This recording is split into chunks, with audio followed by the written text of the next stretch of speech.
लहान सहान गोष्टींवरही संसारात माणूस रममान झालेला असतो. पण देवघरा इतकेच महत्त्वाचे व्यायामशाळा व वाचनालयाची जागा आहे.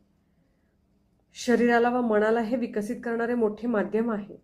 हे आवर्जून यासाठी लिहितोय की तू पुस्तकांचा आदर केलास, उपलब्ध घरात वाचनालयात साजेशी जागा शोधत राहतेस आणि योग्य ठिकाणी आदराने पुस्तकांची मांडणी करतेस.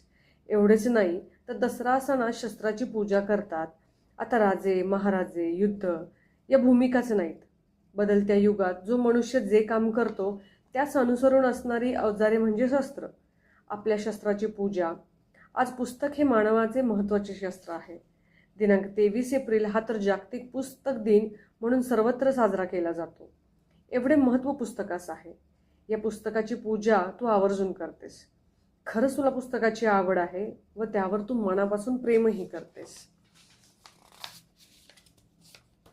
खरं तर ग्रंथालय म्हणजे library is a house of knowledge आणि नॉलेज इज अ पॉवर असे सुविचार आहेतच. तुला सुद्धा त्याची प्रचिती येत असेल. अगं, घरात पुस्तके म्हणजे वैभवच असते. पुस्तकामुळे घराची शोभा वाढते, माणसांची किंमत कळते, घरातील विचाराचा कणखरपणा जाणवतो. अनेक थोर पुरुषांच्या घरात ग्रंथालय असते. सातत्याने ते वाचन करतात, म्हणूनच ते वाढतच असतात. तुझ्यासुद्धा मला तीच प्रचिती जाणवते. तू सातत्याने अनेक पुस्तके वाचत असतेस. त्यामुळे दैनंदिन जीवनात सोबत वाढलेली मुलगी आणि आता वावरणारी मुलगी तिच्या वैचारिक पातळीत खूप फरक जाणवतो.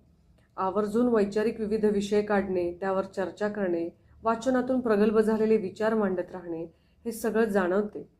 बाळा, गर्व वाटतो तुझ्या वाचनाचा आणि असंच वाचतही राहा. पुस्तके अनेक प्रकारची आहेत. पुस्तकांचे अनंत विषयही आहेत. यापैकी निवड पण खूप महत्त्वाची असते.